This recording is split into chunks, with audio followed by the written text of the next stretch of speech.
Some of the first gold chains date back to the ancient cultures of Iraq and Greece.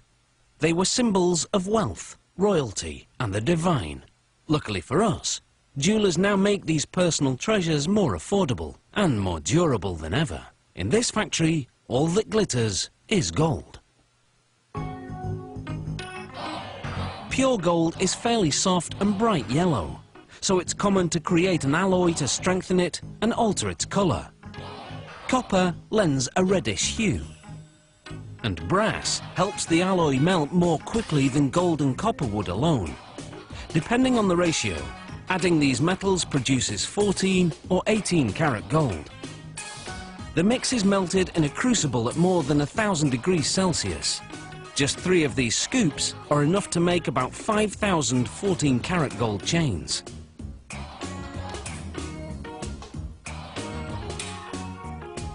The molten alloy is poured into a casting machine. Water cools the metal to around 370 degrees Celsius, solidifying it. The metal passes through a round die, which shapes it into a golden rod that's nearly 2 meters long. After the rod is cut in half, it's passed through what's known as a breakdown mill. The machine reshapes the rod from circular to square, so it will be easier to stretch.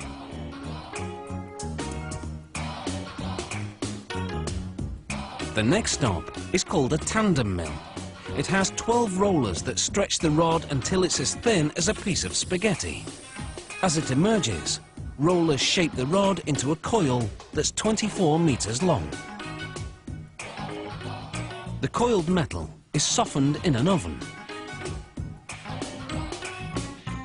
Then what's now a wire is uncoiled and continues to stretch as it's passed through a die lined with industrial diamonds.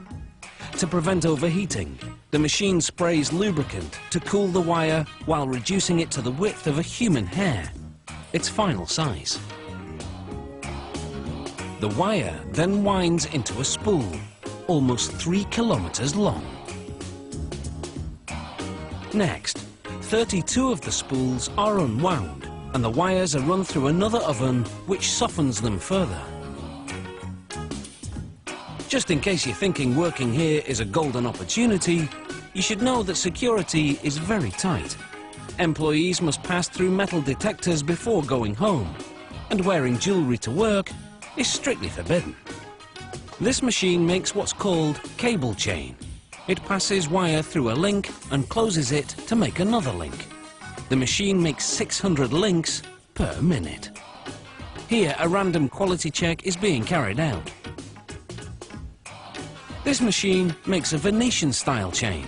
The wire passes through a channel, where mechanical jaws bend it over a die to make a link with the preceding. To make what's called a spider style, this machine passes a wire through up to 5 loops before closing the link.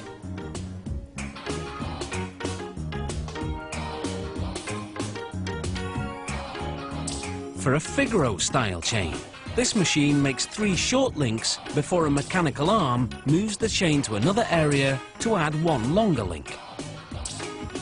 The arm then moves it back to add 3 more short links.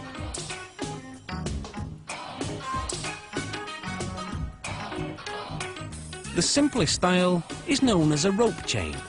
To make it, this machine threads a wire through, then closes it to make another loop.